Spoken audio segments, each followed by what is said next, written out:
रोहन और सिम्मी ने शहर के किनारे एक पुराना बंगला खरीदा। बंगला बेहद खूबसूरत था, लेकिन वहाँ के लोग इसे कमोलिका का घर कहते थे। कहा जाता था कि सालों पहले यहाँ एक रहस्यमयी और खूबसूरत औरत कमोलिका रहती थी, जो अचानक गायब हो गई थी। घर में सब कुछ ठीक था, बस एक अजीब बात थी। ऊपर की मंजिल पर एक कमरा था जिसका दरवाजा कभी बंद नहीं होता था। रोहन ने कई बार दरवाजा बंद करने की कोशिश की, लेकिन हर सुबह वह अपने आप खुला मिलता।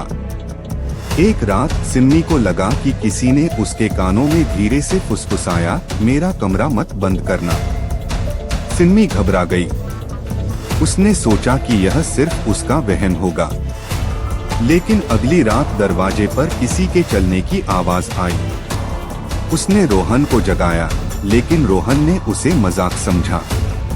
फिर एक रात जब सिम्मी किचन में पानी लेने गई, तो उसे लगा कि ऊपर के कमरे में कोई खड़ा है।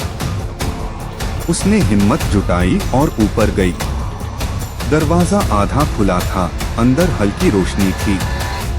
सिम्मी ने जैसे ही दरवाजा पूरा खोला, सामने एक पुराना आईना था, लेकिन उसमें जो दिख रहा था वो सिम्मी नहीं थी, वह कमोलिका थी। लंबे काले बाल, लाल आंखें और एक अजीब मुस्कान।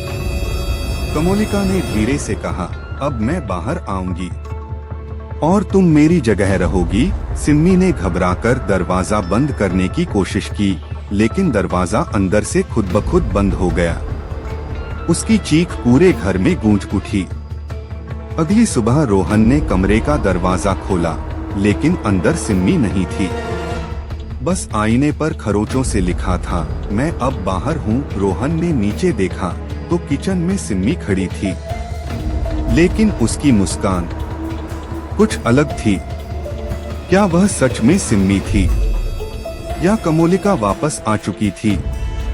यह जानने के लिए कहानी को जल्दी से लाइक करें, कमेंट करें कि क्या आप इस कमरे में जाने की हिम्मत रखते हैं। शेयर और सब्सक्राइब करें ताकि आपके दोस्त भी इस डर को महसूस कर सके।